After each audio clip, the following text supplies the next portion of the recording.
मोक्ष का आधार हो।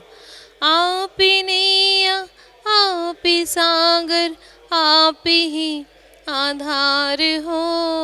हे गुरुवर आप मेरे मोक्ष का आधार हो। बोले एक हजार श्री नेमिनाथ भगवान की जय। एक हजार श्री पार्श्वनाथ भगवान की जय।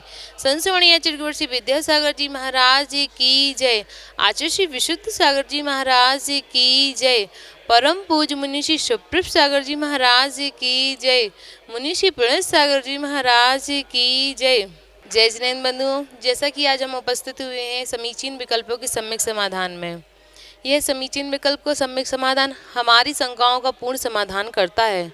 यह यही नहीं बल्कि देश विदेशों में आई हुई शंकाओं का समीचीन सम्यक समाधान प्राप्त होता है। कहने को तो शंकाओं का समाधान भी लिख सकते थे, पर यह आपको एक सम्यक रूप में समाधान प्राप्त होता है, इसलिए इसका नाम सम्यक समाधान रखा गया है। ये हमारे गुरुदेव पंच परमेष्ठी द्वारा और साधु परमेष्ठी द्वारा हमें हमारे समीचीन विकल्पों का सम्यक समाधान प्राप्त होता है। इस और हम धन्य हो जाते हैं कि उनकी सम्यक समाधान प्राप्त करके और अपनी शंकाओं का समाधान प्राप्त कर लेते हैं। इसी के आगे बढ़ते हुए हम मुनि श्री प्रणत सागर महाराज जी से निवेदन करेंगे कि आप आगे का संचालन करें। नमोस्तु महाराज जी, नमोस्तु महाराज जी, नमोस्तु महाराज जी। ओम नमः सिद्धेभ्य। नमः श्रीवर्धमानाय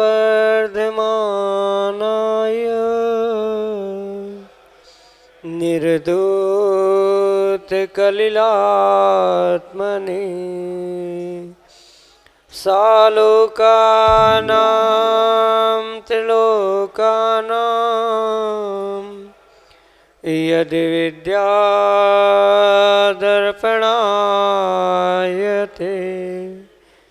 यदि विद्यादर्पणायते।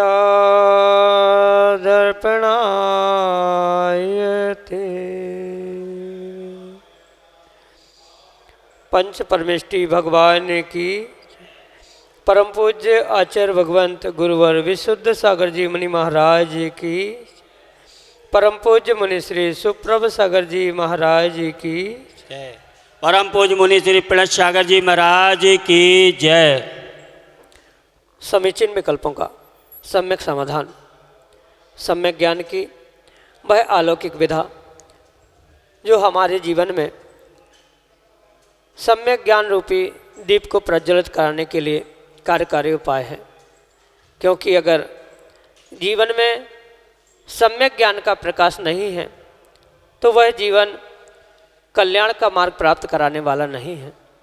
और उस सम्यक ज्ञान को प्राप्त करना है तो सबसे पहले मन में उठने वाले उन विकल्पों को समीचीनता प्रदान करने की आवश्यकता है।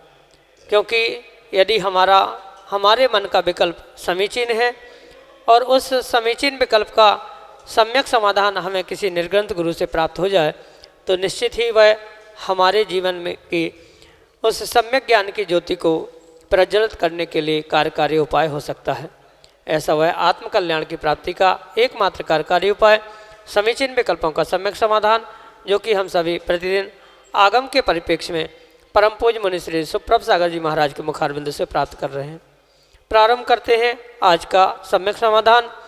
और आज के पहले विकल्प के लिए डॉक्टर मगन जैन आष्टा मध्य प्रदेश से परम पूज्य मुनि श्री के श्री चरणों में सपरिवार कोटि कोटि नमोस्तु निवेदित करते हुए अपना समीचीन विकल्प रख रहे हैं कि महाराज जी, एक देश जिन और जिनवर में जिनेन्द्र संज्ञा किसे दी जा सकती है?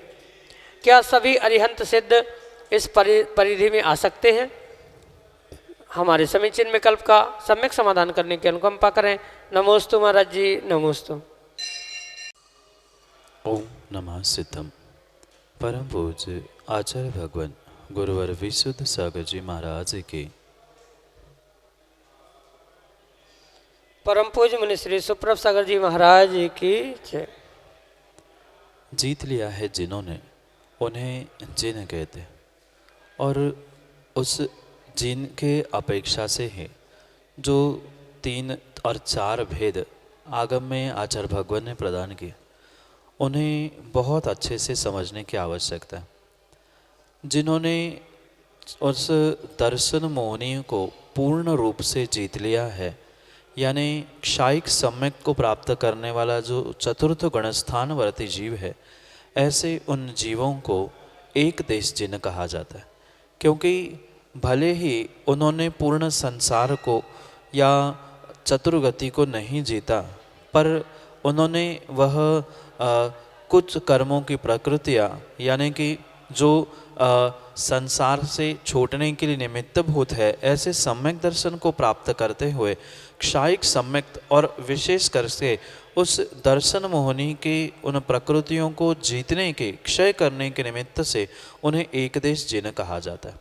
फिर उसके उपरांत जैसे ही वह आगे बढ़ते हुए चारित्र मोहनी के कार्यों को, यानी चारित्र मोहनी को भी जीतते हुए 10वें गुणस्थान से 12वें गुणस्थान में पहुँचते हैं, वे पुनः चारित्र मोहनी को जीतने से जिन कहलाते हैं।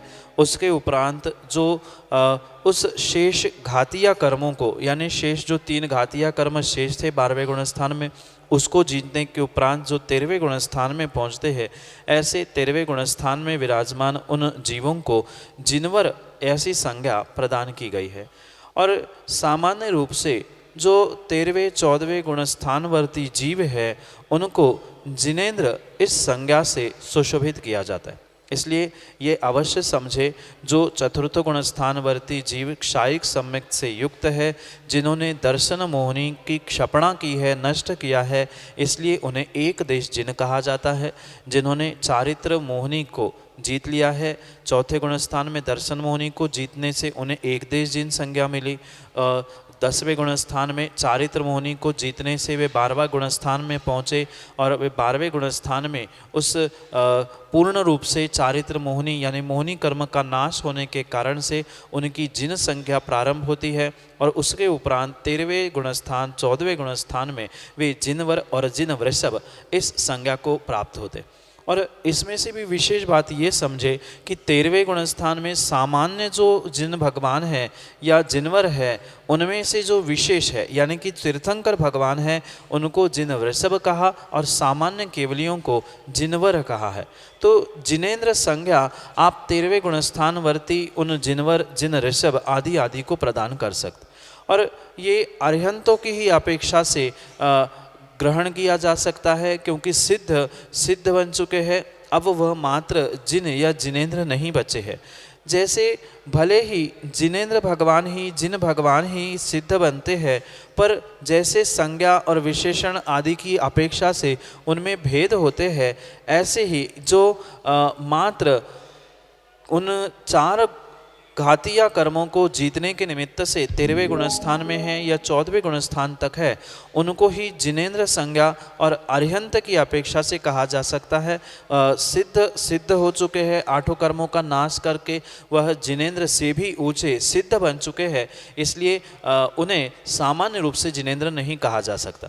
पर अगर भूत प्रज्ञापन की अपेक्षा से, यानी बीते हुए कल की अपेक्षा से अगर उन सिद्ध भगवंतों को समझे, तो वे सिद्ध भगवान भी जिनेंद्र थे। इस अपेक्षा से उन्हें जिनेंद्र कहने में दोष नहीं है, पर जो जिनेंद्र संज्ञा है वह जिनवर, जिन ऋषभ, अरिहंत आदि के ही निमित्त से दी जाती है। बाकी उनकी संज्ञा और उसका विशेष व्याख्यान आपके लिए सम्यक समाधान से। श्रीमती गजराजन माची मध्य प्रदेश से अगले समीचीन विकल्प के लिए हमारे सामने। नमोस्तु भगवान, नमोस्तु भगवान। श्री पार्श्वनाथ भगवान की जय, नेमनाथ भगवान की जय, दोनों महाराजों की जय जय जय। नमोस्तु भगवान, नमोस्तु। भगवान, मेरा यह प्रश्न है कि व्युत्सर्ग तप, व्युत्सर्ग तप किसे कहते हैं और उसके कितने भेद हैं और उनका पालन करने से हमको क्या फल मिलेगा? नमोस्तु भगवान, नमोस्तु। बहिरंग तपों में ये एक व्युत्सर्ग तप ग्रहण किया जाता है, जो कि हमें बहुत गहराई से और विवेकपूर्वक समझने की आवश्यकता है। शरीर से ममत्व का त्याग, यह व्युत्सर्ग तप की परिभाषा है। किसी भी प्रकार से चाहे ध्यान, सामायिक या कोई भी कार्य करते समय जो शरीर में ममत्व भाव था, उस ममत्व भाव का व्युत्सर्ग यानी ममत्व भाव को दूर करना, ये व्युत्सर्ग नाम का तप है। जैसे कई बार आप कायोत्सर्ग कहते हैं, तो वह कायोत्सर्ग का भी अर्थ व्युत्सर्ग तप से ही संबंधित है, वह व्युत्सर्ग तप का ही प्रकार कहा जा सकता। और अगर आगम के परिप्रेक्ष्य में आचार्य भगवंतों की अपेक्षा से इस व्युत्सर्ग तप के भेद समझे तो यह दो प्रकार के भेद कहे गए हैं, एक अंतरंग व्युत्सर्ग और एक बहिरंग व्युत्सर्ग। जो बहिरंग शरीर में ममत्व भाव है उसको बहिरंग रूप से छोड़ना, ये बहिरंग व्युत्सर्ग है। और अंतरंग में बहिरंग का तो छूटेगा ही छूटेगा, पर अंतरंग में भी किसी भी प्रकार का ममत्व भाव का अभाव कर देना, इसका ही अर्थ अंतरंग व्युत्सर्ग तप कहा गया। और ये व्युत्सर्ग तप अपनी ध्यान की, सामायिक की, मंत्र आदि की सिद्धि के लिए किया जाता है।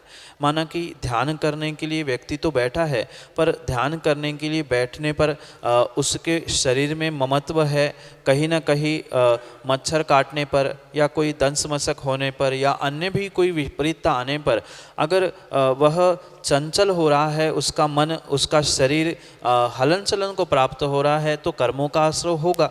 इसलिए उस ध्यान की सिद्धि के लिए, सामायिक की सिद्धि के लिए, मंत्रों की सिद्धि के लिए ये व्युत्सर्ग तप विशेष रूप से करने की आज्ञा आचार्यों ने प्रदान की है। इसलिए शरीर से ममत्व का त्याग ये व्युत्सर्ग है। अंतरंग व्युत्सर्ग और बहिरंग व्युत्सर्ग ये उसके दो भेद है। और ध्यान की, सामायिक की, स्वाध्याय की, तपस्या की सिद्धि के लिए अगर कोई तपस्या, कोई साधन कहा गया है तो उसका नाम व्युत्सर्ग तप है। यही आपके लिए सम्यक समाधान। विकल्प के लिए हमारे सामने हैं जतारा मध्य प्रदेश से वीरेंद्र जैन ठेकेदार, अपने समीचीन विकल्प के साथ। तू भगवान, नमोस्तु भगवान, नमोस्तु भगवान। मेरा प्रश्न आपसे यह है कि मंदिर जी में तथा गरीब आदमी को कैसे दान दिया जाए। वीरेंद्र जी एक बात बहुत अच्छे से समझे कि दान की परिभाषा क्या है और वास्तविकता में दान किसे कहा है, ये बहुत सारे जीवों को वर्तमान में पता नहीं है। उस दान के जो परिभाषा आचार्य भगवान ने दी है, वहाँ स्वस्याति सर्गो दानव, यानी कि 4 पात्रों को 7 स्थानों में जो स्वयं के और सामने वाले पात्र के उपकार के लिए जो स्वयं की सामग्री दी जाती है, उसका ही नाम दान है। और उस दान के परिप्रेक्ष्य में 3 भेदों को बहुत अच्छे से समझने की आवश्यकता है। एक समदत्ति, दूसरा दयादत्ति और तीसरा पात्र दत्ति। दत्ति का अर्थ होता है देना। किसी व्यक्ति को जो अपने ही समाज का है, उसको अपने समान बनाने के लिए जो भी धनराशि या जो भी सामग्री दी गई है, उसे समदत्ति कहा जाता है। जो दीनहीन है, गरीब है, तिर्यंस है, श्वान आदि है, उनके सहयोग के लिए या उन पर दया करुणा करते हुए उनके लिए जो सहयोग किया गया है, वह दया दत्ति है। और जिसे वास्तविकता में दान कहा जाता है, वह पात्र दत्ति है। यानी कि जो सत्पात्र कहे गए हैं, 3 प्रकार के, उत्तम, मध्यम और जघन्य, ऐसे जो 4 संघ रूपी उन 3 पात्रों को ही दान देना, उनके लिए द्रव्य का आदान प्रदान करना, उनके लिए सहयोग करना, ये ही आगम के परिप्रेक्ष्य में दान है। वर्तमान में बहुत सारे जीवों ने दान की परिभाषा बदल दी है। रक्तदान, शरीर दान, इंद्रिय दान, गौदान, कन्यादान, भले ही उन शब्दों के आगे उन्होंने दान संज्ञा लिखी है, पर आगम के परिप्रेक्ष्य में मात्र और मात्र जो 3 प्रकार के पात्र है, यानी कि उत्तम पात्र आचार उपाध्याय साधु, द्वितीय पात्र जो कि मध्यम पात्र है वह एक अणुव्रती प्रतिमाधारी श्रावक, और तीसरे प्रकार के पात्र है सम्यक दृष्टि श्रावक। इनके अलावा अन्य किसी भी व्यक्ति को दिया हुआ द्रव्य दान की श्रेणी में नहीं आता। वह दयादत्ती हो सकती है, समदत्ती हो सकती है, पर वह दान तो मात्र 4 संघ को दीजिए। यानी 4 प्रकार का जो दान है, औषध, शास्त्र, अभय, आहार, ये 4 संघ को देना ही आगम के परिप्रेक्ष्य में दान है। इसलिए जो दान का पुण्य अगर आप चाहते हैं तो वह मंदिर, देव, शास्त्र, गुरु, 4 स्थान, 7 स्थान, 4 पात्र आदि के ही निमित्त से देना योग्य है। पर जो गरीबों के लिए आपने व्यवस्था की है या उसके लिए कोई सामग्री दी है, ज़रूरतमंद के लिए मदद की है, तो वह आपकी मदद भी योग्य है, पुण्य ही देने वाली है, उससे पाप लगने वाला नहीं है। पर ये अवश्य समझे वह दयादत्ती है और ये पात्रदत्ती रूपी दान है। भले ही गरीबों को दिया जाने वाला वर्तमान में दान कहा जाता है, पर आगम के परिप्रेक्ष्य में सम्यक दृष्टि जीव को, महाव्रती जीवों को, अणुव्रती जीवों को जो दान दिया जाता है वो ही दान है, अन्य किसी भी प्रकार का दान है ही नहीं है। अभय दान के अंतर्गत मंदिर, आयतन आदि आदि की व्यवस्था कर लेना ये दान के श्रेणी में आता है, पर गरीबों को दिया हुआ दान नहीं है। पर इसका मतलब ये भी नहीं है कि गरीबों को सहयोग नहीं करना चाहिए। गरीबों को, दीनहीन जीवों को उनके प्रति जो उर से करुणा स्रोत बहते हुए दया के भाव है, वह दयादत्ती हो सकती है, वो भी बराबर पुण्य के हकदार है। पर विशेष जो अचिंत्य फल की महिमा जिस दान के विषय में कही जाती है, जिस दान से स्वर्ग, मोक्ष आदि की व्याख्या प्रदान की जाती है, वह दान मात्र पात्रों को, यानी सम्यक दृष्टि, अणुव्रती, महाव्रती, इन पात्रों को देने के निमित्त से ही वह अचिंत्य फल मिलता है। गरीबों के प्रति दया, करुणा रखते हुए उनके लिए सहयोग, मदद करना, ये तो स्वाभाविक सी बात है, उससे भी पुण्य मिलेगा। पर उनके लिए मात्र दया के रूप में ही हमें पुण्य मिलेगा, करुणा के रूप में ही पुण्य मिलेगा। इसलिए ये गरीबों को दान देना ये तो व्यवस्था फिर भी ठीक है, पर ये बात वीरेंद्र जी बहुत अच्छे से समझे। हम जिस व्यक्ति को धन दे रहे हैं, गरीब को, उस धन का वो किस प्रकार से प्रयोग कर रहा है, उस पर आपका पुण्य पाप निर्भर करता है। माना कि आपने किसी गरीब को उसकी दीनहीन अवस्था देखकर पैसे दे दिए और आपके पैसे से वह किसी होटल में जाकर अगर मांसाहार करता है तो उसका फल परिपूर्ण रूप से आपको लगेगा। इस परिप्रेक्ष्य में एक छोटा सा कथानक आगम में आता है। एक सेठ ने बहुत ईमानदारी से मात्र 5-10 रुपए की राशि किसी एक गरीब को दे दी।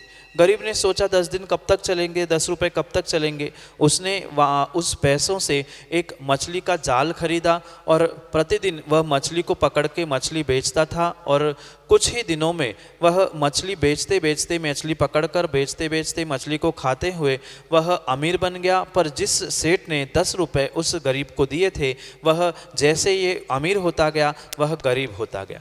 तो दान कब कहाँ देना है, किसको किस कारण से देना है, ये भी समझना आवश्यक है। अगर गरीब को इस प्रकार से दान दिया है और उसने उसका दुरुपयोग किया है तो उसके पुण्य की जगह आपको पाप भी लगेगा।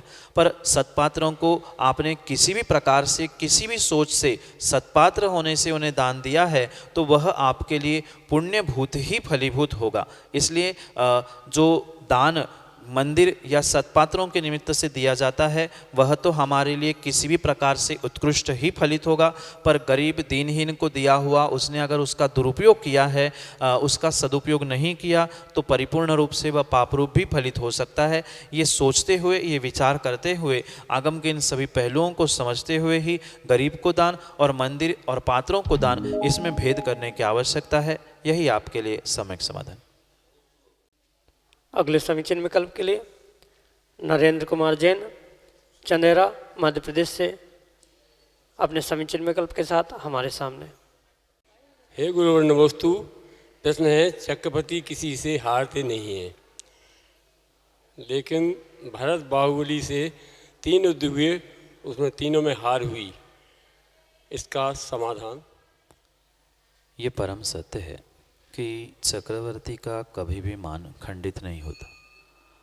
वह अपने चक्र रत्न को प्राप्त करते समय निर्विरोध चक्र रत्न की प्राप्ति के लिए प्रत्येक युद्ध में जीतता है, उसके लिए हार कभी भी नहीं होती। पर जो ये इस युग के पहले चक्रवर्ती, जो कि आदिनाथ भगवान के पुत्र थे, वह अपने सगे भाई से ही उस चक्र रत्न की यात्रा में या चक्र सिद्धि की यात्रा में हार गए थे।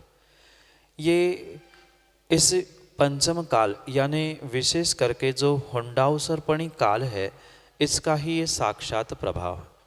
क्योंकि ये भगवान के वाणी में खिरा था कि ये हुंडाउसर्पणी काल की कुछ ऐसी अनहोनी है जिसके निमित्त से तीर्थंकर भगवान की कभी पुत्रियां नहीं होती, पर पहले ही आदिनाथ भगवान को 2 पुत्रियां थी। चक्रवर्ती का कभी मान खंडित नहीं होता, पर पहले ही चक्रवर्ती भरत चक्रवर्ती को बाहुबली के सामने हार प्राप्त करनी पड़ी। तो ये कितना ही अकाट्य सत्य क्यों ना हो, पर फिर भी कुछ एक्सेप्शंस या कुछ अपवाद इस हुंडाउसर्पणी काल के निमित्त से देखने में आ रहे। पर इसका मतलब ये नहीं है आज व्यक्ति मनमानी करे और ये कह दे वो तो हुंडाउसर्पणी का प्रभाव है, हुंडाउसर्पणी काल के निमित्त से अनहोनी हो रही है। ऐसा किंचित भी नहीं है। हुंडाउसर्पणी काल का प्रभाव किन पर किस प्रकार से पड़ा है, कौन सी अनहोनी होने वाली है, किस किस बातों में विपरीतता देखने में आने वाली है, उस सब का व्याख्यान आगम ग्रंथों में पहले से ही लिखा हुआ है। और वह सब कुछ भगवान के केवल ज्ञान में वैसा का वैसा झलक चुका है, वही आगम ग्रंथों में प्राप्त होता है। इसलिए रहस्य की बात यही है कि सत्य मान खंडित नहीं होना था, पर पंचम काल और हुंडाउसर्पणी काल का प्रभाव है, जिसके कारण से वह चक्रवर्ती भरत का मान सगे भाई बाहुबली के द्वारा खंडित हुआ। तीर्थंकर भगवान की पुत्री ना होने पर भी उनको पुत्री रत्नों का प्राप्त होना, ये हुंडाउसर्पणी काल का प्रभाव था। यही आपके लिए सम्यक समाधान। धीरेन्द्र जैन, धीरू, जतारा मध्य प्रदेश से अगले समीक्षण विकल्प के लिए हमारे सामने। नमस्ते महाराज जी, मेरी शंका ये है कि हम सभी जानते हैं कि परिवेश का पुण्य करने और पाप करने में बहुत योगदान होता है। तो यदि किसी व्यक्ति को मजबूरीवश जिन धर्म या जिनागम का सानिध्य नहीं प्राप्त होता है, अगर वह किसी ऐसे नगर में है जहाँ पे ये व्यवस्था नहीं है, तो महाराज जी अगर वो जाने अनजाने में पाप करता आ रहा हो तो वो अपने पापों का क्षय और पुण्यों का संचय कैसे करे, ये मेरी शंका है। नमोस्तु महाराज जी। जिन धर्म, जिन मंदिर, सच्चे देवशास्त्र गुरु, यही वास्तविकता में पापों का प्रक्षालन करने के लिए, पापों का क्षय करने के लिए निमित्त है। इनके अलावा अन्य किसी भी प्रकार से पापों का क्षय होना पंचम काल में संभव नहीं। इसलिए पापों का क्षय करने के लिए ये निमित्तों को प्राप्त करना बहुत आवश्यक है। पर क्वचित कदाचित ये भी देखने में आता है, कुछ ऐसे नगर है, कुछ ऐसे स्थान हैं और कुछ ऐसे जीव हैं कि उत्कृष्ट स्थानों पर होने पर भी वह ऐसे निमित्तों को प्राप्त नहीं कर पा, जिनको ये निमित्त मिले ही नहीं है। यानी जिस नगर में मंदिर नहीं है, गुरुओं का आना जाना नहीं है, स्वाध्याय आदि नहीं होता है, वहाँ तो फिर भी समझ में आता है कि उन्हें साक्षात निमित्त नहीं मिले। पर जिनको साक्षात निमित्त मिले हैं, जिन मंदिर है, देवशास्त्र गुरु का भी वहाँ आवागमन है, उनका भी सानिध्य सन्निधि प्राप्त हो रही है, पर फिर भी हो सकता है कुछ तीव्र पाप कर्म के उदय से जीव जिन धर्म से, देवशास्त्र गुरु से, धर्म की क्रियाओं से जुड़ नहीं पा रहा है या नहीं पा चुका था, पर अब उसे अपनी भूल का एहसास हो रहा है, गलती का एहसास हो रहा है, अपने पापों का बोध हो रहा है कि कितनी बड़ी बड़ी गलतियाँ, कितने बड़े पाप व्यक्ति ने किए हैं, उस जीव ने किए हैं। तो ऐसा भी नहीं है कि किसी आने वाले समय में या वर्तमान में उसे अपनी गलती का बोध हुआ तो अब उसमें सुधार नहीं कर सकता, ऐसा कभी भी नहीं है। क्योंकि हमारा जैन धर्म, जैन दर्शन इतनी विशाल सोच रखता है कि जब सुधरे तब सुधरे, पर सुधर ना होगा ये पक्का है। क्योंकि ऐसा कहा भी जाता है कि कल का भूला भटका, सुबह का भूला भटका शाम को वापस आए तो उसे भूला नहीं कहा जाता। बिल्कुल ऐसा ही माना कि जीवन के 40-50 वर्ष भी किसी जीव ने धर्म की शरण ना लेते हुए भी जीवन यापन किया है, धन दौलत पैसा नाम शोहरत के पीछे दौड़ते हुए, पर अंतिम समय में भी अगर उसे ये भान हुआ कि मुझे जैन धर्म की, सच्चे देवशास्त्र गुरु की शरण प्राप्त करनी है, तो भी उसने बहुत कुछ जीवन में प्राप्त कर ले।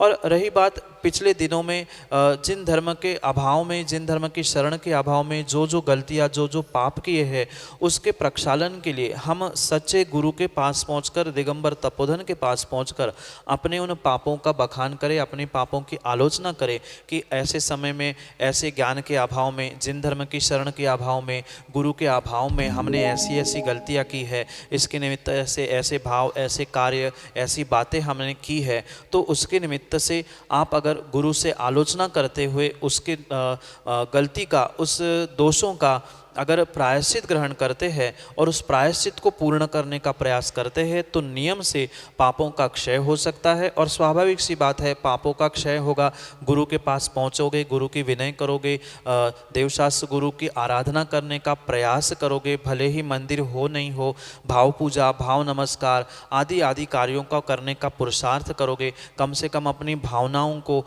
अपने भावों को पापों से बचाने का प्रयास करोगे। पूर्ण रूप से नहीं बच पा रहा है पर कुछ हद तक बचने का प्रयास भी कर रहा है तो भी वह पुण्य का संचय कुछ कुछ कर सकता है। जैसे एक एक बूंद करते करते ही वह तालाब बनता है, एक एक नदी मिलके ही समुद्र बनता है, एक चवन्नी अठन्नी करते इकट्ठा करते करते ही व्यक्ति धनपति बनता है। ऐसे ही थोड़े थोड़े से पुण्य को, थोड़े थोड़े से अच्छे भावों को प्राप्त करते हुए बहुत सारे पुण्य का संचय भी होगा। पर ये अवश्य समझे, पिछली गलतियों का, पिछले दोषों का अगर सच्चे भावों के साथ हमने गुरु से आलोचना करते हुए प्रायश्चित ग्रहण नहीं किया है तो वह पापों का प्रक्षालन नहीं होगा और पाप नहीं धुलेंगे तो पुण्य भी पूर्ण रूप से प्राप्त नहीं होगा। इसलिए चाहे छोटी हो चाहे बड़ी हो, जो भी गलतियाँ, जो भी दोष हुए हैं, भले ही तब नहीं पता था, अब जिन धर्म की शरण, गुरु की शरण प्राप्त करने से उस जीव को बोध हो गया है तो कम से कम उन गलतियों का जिनका ज्ञान हो चुका है उसके लिए भी प्रायश्चित ले, और प्रायश्चित मात्र ले नहीं, उस बताए गए प्रायश्चित को पूर्ण करने का प्रयास करे तो नियम से पापों का क्षय हो सकता है, पापों का प्रक्षालन भी हो सकता है। और जितना पापों का प्रक्षालन होगा उतने ही सीमा में, उतने ही हद में पुण्य का भी आश्रय होता रहेगा, क्योंकि पापों का निरोध करना, पापों का संवर करना, पापों को रोकना ही एक प्रकार का पुण्य का आश्रय है। क्योंकि पापों के निमित्त से जो अशुभ क्रियाएं मन वचन काया से हो रही थी अज्ञानता में या जान के भी, तो उससे बचने का प्रयास करेंगे, उसका संवर करेंगे, वही अपने आप हमारे लिए पुण्य का आश्रय करने के लिए, शुभ क्रियाओं में संलग्न होने के लिए निमित्त बन सकता है। इस प्रकार से भूले भटके को भी जैन धर्म में जब चाहे तब शरण गुरु के प्रायश्चित से प्राप्त करने की पूरी संभावना होती है। यही आपके लिए सम्यक समाधान। जय जिनेंद्र बंधुओं, जैसा कि मुझे आशा है कि आपकी शंकाओं का समाधान प्राप्त हो चुका होगा। अगर आपको कोई प्रकार की शंका है तो आप हमारे व्हाट्सएप नंबर या ईमेल आईडी नीचे दिख रही है तो उस पर आप हमें भेज सकते हैं। अगर आपको हमारा व्हाट्सएप नंबर चाहिए तो वो नंबर है 8707548811 और इस पर आप हमें या तो आप हमें वीडियो या ऑडियो या लिख के भेज सकते हैं। इसमें यह आपकी शंकाएं महाराज जी के द्वारा आपको सम्यक समाधान प्राप्त होगा। इसी श्रृंखला में मैं महाराज जी को नमोस्तु करूँगी। नमोस्तु महाराज जी, नमोस्तु महाराज जी, नमोस्तु।